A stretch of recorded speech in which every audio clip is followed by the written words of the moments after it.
So if you haven't heard, Kit Harington has been doing quite a few interviews lately to prop up his new movie, The Beast Within, and a new HBO show he's attached to called Industry. And of course, doing interviews, my man is always going to get some Game of Thrones questions, and I do believe this is one of the rare moments we've ever gotten of an actor in the final season of Game of Thrones speak out on the reaction to how it all ended. Before we unpack all that, please be sure to leave a like and comment, it helps out a lot, and subscribe if you haven't already for more Game of Thrones and House of Le Dragoon.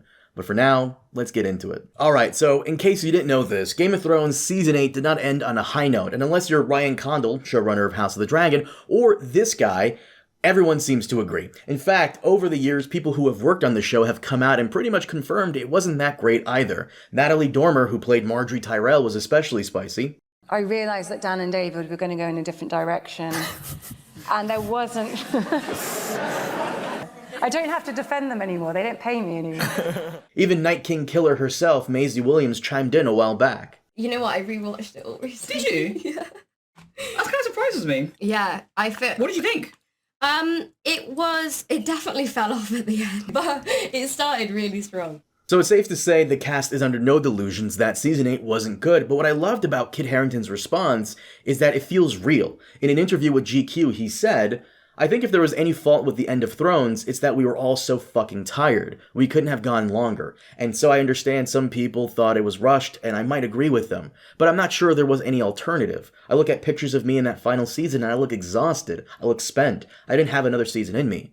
When asked about the final episode, he said, "Everyone is entitled to their opinion. I think there were mistakes made, story-wise, towards the end maybe. I think there were some interesting choices that didn't quite work."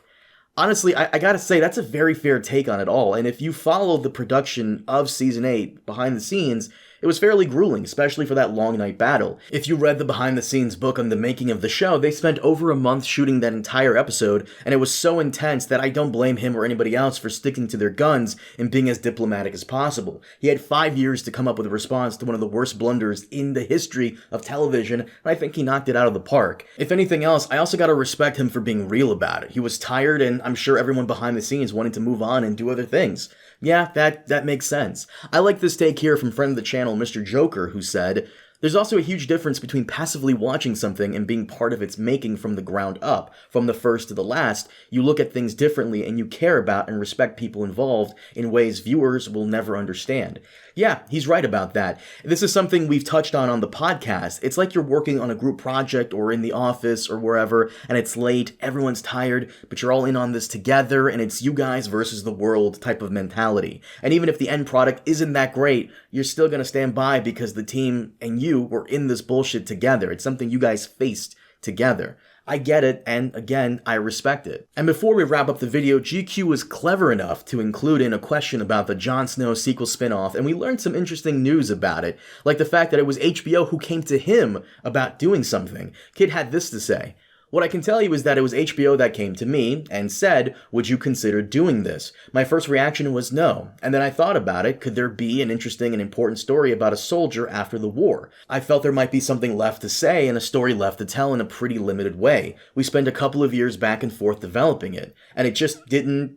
Nothing got us excited enough. In the end, I kind of backed out and said, I think if we push this any further and keep developing it, we could end up with something that's not good, and that's the last thing we all want." Again, I appreciate him being so real here. Clearly, he felt there wasn't much there to tell, and instead of just doing whatever and getting that paycheck, which I'm sure would have been a hefty one, he decided to back out when it wasn't forming into something good. Again, props to him for that. As much as I wanted to see what Westeros looks like beyond the White Walkers and Bran as king, I would rather have something good than just something there to fill a time slot.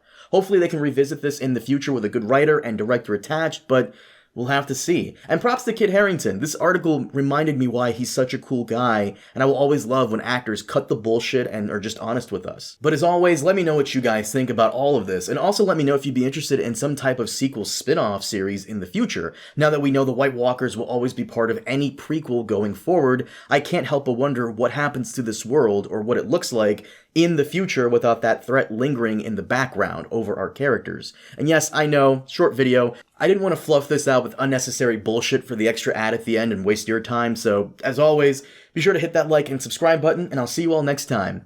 Have a good one.